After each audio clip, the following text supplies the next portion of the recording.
तो फिल्म के स्टार्ट होते ही हम एक प्रेग्नेंट लेडी को देखते हैं जिसे बहुत ज्यादा दर्द हो रहा था। उसके पास उसकी मदद करने के लिए कोई भी नहीं था और वो अकेले ही अपने बच्चे को जन्म देती है। बच्चे को जन्म देने के बाद जैसे ही वो अपने बच्चे को लेकर बाहर गई तो हमने देखा कि पूरे गांव वाले उससे डरकर अपने घरों में जा घुसे।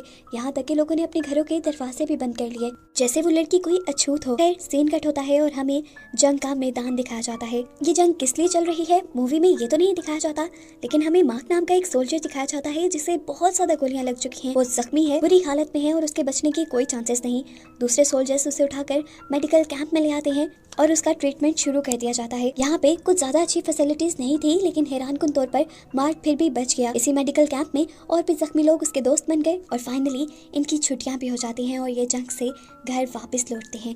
मार्क सबको अपने घर लेकर आया था पहले और हमें पता चला कि मार्क कोई और नहीं बल्कि नाग का हस्बैंड है। घर आते ही मार्क बुरी तरह परेशान हो गया क्योंकि कोर्ट में उसका बच्चा भी नहीं था और यहाँ पर उसकी वाइफ भी कहीं नहीं थी। एकदम से किसी ने पीछे से आकर उसे गले लगा लिया और वो डर गया। उसने देखा कि ये नाग थी जो उसे प्यार कर रही थी। नाग मार्क को देखकर बहुत ज्यादा खुश थी क्योंकि इस जंग से उसकी वापस आने की उम्मीद बिल्कुल नामुमकिन थी, लेकिन अब वो बच गया था। ये दोनों एक दूसरे को गले लगाते हैं, प्यार करते हैं और यहाँ एक इमोशनल सा सीन बन जाता है। यहाँ पर नाग अब अपने बेटे को लाकर अपने हस्बैंड यानी मार्क से मिलवाती है और यहीं पर हमने नोटिस करते हैं कि मार्क की एक फ्रेंड की नाग पर बुरी नजर थी। खैर अब मार्क अपने सारे दोस्तों को लेकर अपना गांव दिखाने चला जाता है। मार्केट में जाते ही इनके साथ बहुत अजीब होता है। सारे लोग इनके साथ अजीब बिहेवियर रखते हैं, यहाँ तक कि कोई उनको सब्जी भी नहीं देता और सारे उनसे डरकर भागने लग जाते हैं। मार्क को समझ नहीं आ रही थी कि आखिर हुआ ऐसा क्या है कि सभी लोग उससे डरकर भाग रहे हैं। आखिर वो एक शॉप पे आता है और जब चीजें लेने की कोशिश करता है तो यहाँ पर ओल्ड लेडी उसे डांटने लग जाती है और उससे पूछती है, तुम्हें अभी तक पता नहीं चला तुम किसके साथ रह रहे हो? तुम्हारी बीवी